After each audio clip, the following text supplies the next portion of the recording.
जय हिंद, जय भारत, जय माता दी। दोस्तों आज का वीडियो बहुत इंपॉर्टेंट है क्योंकि मैं बात करने वाला हूं how to prepare for NDA 1 2023। 16 अप्रैल संडे को एग्जाम है, 6 महीने का टाइम है। वो क्या स्ट्रैटेजी बनाए कि वो जो 6 लाख बच्चे एनडीए का एग्जाम दे रहे हैं उनमें से वो 10,000 बच्चों में आ जाए जो कि रिटन एग्जाम क्लियर कर लेते हैं। और साथ साथ ऐसा क्या चीज करें कि अभी 6 महीने में कि थोड़ी सी हमारी तैयारी एसएसबी की भी होती रहे। राइट गाइस, तो ये वीडियो प्लीज अंत तक देखिएगा क्योंकि आपको 100% सही जानकारी मिलेगी। तो देखिए, सबसे पहले बात करते हैं मैथ्स की।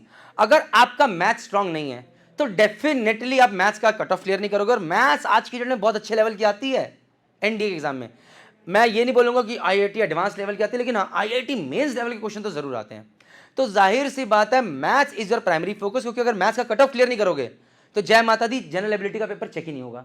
अब क्वेश्चन आता है कि मैथ्स का कट ऑफ कितना जाता है, तो अगर भैया पेपर 300 नंबर का है तो 100 120 के ऊपर 120 के ऊपर नंबर लाओगे तो you are on safe side. अब ये 120 नंबर लाए कहां से, तो सबसे पहले अगर आपको अपने सबसे पहले मैथ्स के लिए आपके बेसिक फंडामेंटल्स क्लियर होने चाहिए। बहुत बच्चे होते हैं अरे शॉर्ट ट्रिक्स करेंगे सीधा आगे बढ़ जाएंगे, नहीं होता। अगर आपने अच्छे से प्रैक्टिस नहीं करी है, बेसिक कॉन्सेप्ट से काम नहीं करा, अच्छे से प्रैक्टिस नहीं करे तो कभी नहीं हो पाएगा। एनसीईआरटी की बात करेंगे, एनसीईआरटी की किताबें उठाइए 11th 12th की, वेक्टर्स उठाइए, 2D 3D उठाइए, प्रोबेबिलिटी उठाइए, स्टैटिस्टिक्स उठाइए, परम्यूटेशन कॉम्बिनेशन उठाइए, अलजेब्रा उठाइए, कॉम्प्लेक्स नंबर्स उठाइए, कैलकुलस उठाइए और अच्छे से बेसिक फंडामेंटल्स के काम करते हुए एक क्वेश्चन सॉल्व कीजिए। फिर अगली किताब आरडी शर्मा पे आ जाइए। साथ साथ एक नजर अरिहंत के पाथ फाइंडर पे प्रीवियस ईयर क्वेश्चंस पे भी रख लिए।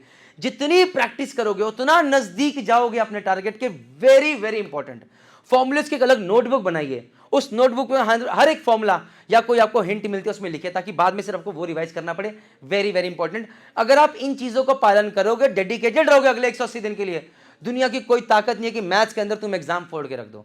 अब बात करते हैं जनरल एबिलिटी टेस्ट की। जनरल एबिलिटी में इंग्लिश आती है और जनरल एबिलिटी के अंदर जनरल साइंस और जनरल स्टडीज में बांटते हैं। तीनों के अंदर 50-50 क्वेश्चन आते हैं। अगर इंग्लिश के 50 क्वेश्चन की बात करें तो इन 50 क्वेश्चन में antonyms, synonyms, idioms and phrases, ये करने के लिए अगर आप डेली कुछ हल्का फुल्का रिवाइज करते रहते हो, सपोज कीजिए आपने 100 एंटोनिम्स या कुछ 100 वर्ड्स उठाए आपने, उसके आपने देखे कि इसके एंटोनिम्स क्या होते हैं, सिनोनिम्स क्या होते हैं। पहले दिन आपने देखे, आपको आधा घंटा लगेगा। तीसरे दिन वापस एक बार देखिए, मैं फिर से बोल रहा हूं, पहले दिन आपको 1 घंटा लगा उन 50 वर्ड्स को करने के लिए। तीसरे दिन आपने किया, आपको 1 घंटे की जगह आधा घंटा लगा। फिर आपने 7वें दिन वापस रिवाइज करा, आपको 15 मिनट लगेंगे। फिर आपने 15वें दिन उसी 100 वर्ड्स को रिवाइज करा, आपको मात्र 5 मिनट लगेंगे। और अगली बार तो सिर्फ 1 महीने बाद जब करोगे तो सिर्फ ऐसे नजर मारोगे, जय माता दी, कहानी खत्म।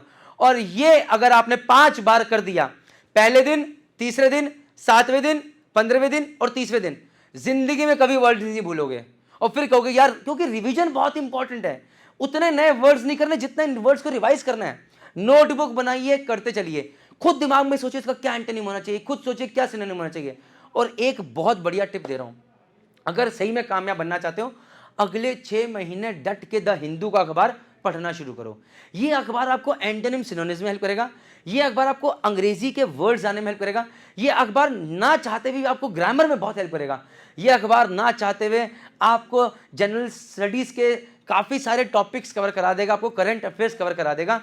और ना ही सिर्फ इतना, बल्कि आपको एसएसबी के लिए भी तैयार करेगा, क्योंकि जब लेक्चरेट में जाओगे पता नहीं कौन सा टॉपिक कहां से निकल के आ जाएगा, ग्रुप डिस्कशन के लिए पता नहीं कौन सी चीज बोलनी पड़ जाएगी, वहां पर भी हेल्प करेगा। इंग्लिश के अंदर एक बहुत बढ़िया किताब है world power made easy by normal news, उसको आप उठा के प्रैक्टिस कीजिए, वो आपकी बहुत हेल्प करेगी। ग्रामर के अंदर जितनी प्रैक्टिस करनी है कीजिए, फिलर्स कीजिए, क्लोज टेस्ट कीजिए, कॉम्प्रीहेंशंस कीजिए, रीअरेंजमेंट सेंटेंसेस कीजिए। जितना आप प्रैक्टिस करोगे, सीखने की कोशिश करोगे, बिल्कुल मार नहीं खाओगे। ध्यान रखिएगा, अगर हंगर है, भूख है, तो कोई नहीं रोक सकता आपको कामयाब बनने से। अब बात करते हैं जनरल साइंस की, जिसमें फिजिक्स, केमिस्ट्री और बायो आता है। बायो और केमिस्ट्री थोड़ा इजी आती है।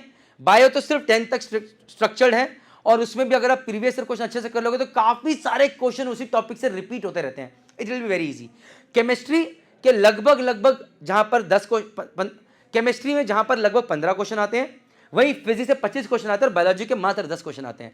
तो दैट मीन्स फिजिक्स और केमिस्ट्री का वेटेज ज्यादा है। फिजिक्स केमिस्ट्री जिनके पास 11th 12th में, उनको बहुत आसानी रहेगी, क्योंकि अगर आपने 11th 12th फिजिक्स अच्छे से करी हुई है, आपको दिक्कत नहीं आएगी। सिर्फ प्रीवियस ईयर क्वेश्चन अच्छे से कीजिए और अपने टॉपिक्स को थोड़ा रिवाइज कर लीजिए। अरिहंत के पाथ फाइंडर पे भी थोड़ा ध्यान दीजिएगा, it will surely help you. अब बात करते हैं जनरल स्टडीज की। सालों हो गए सर हिस्ट्री नहीं पढ़ी, सर सालों हो गए सर ज्योग्राफी नहीं पढ़ी, सर सालों हो गए सर करंट अफेयर्स नहीं पढ़े, सर कैसे होगा? किसी को ज्योग्राफी मुश्किल लगी, किसी को हिस्ट्री मुश्किल लगी, किसी को हिस्ट्री में इतना कुछ पढ़ना है, क्या करें भैया? बहुत सिंपल है, अखबार तो पढ़नी है, उसके अलावा उठा लो एक लूसेंट की किताब, पढ़ना शुरू करो, प्रीवियस ईयर क्वेश्चन उठाओ और अरिहंत की किताब उठाओ। ये हो गया सेल्फ स्टडी करने के तरीके जो हम आपको बता रहे हैं यहाँ पर। अगर आप इसको डेडिकेटेडली डिसिप्लिन के साथ फॉलो करोगे, आपका सिलेक्शन पक्का है। और फिर भी अगर आपको कहीं लगता है कि मोटिवेशन की कमी है, इंस्पिरेशन की कमी है, एक प्रोफेशनल गाइडेंस चाहिए, तो देहरादून में, जी हाँ, आपकी अपनी अकेडमी है, जीएमडी डिफेंस अकेडमी।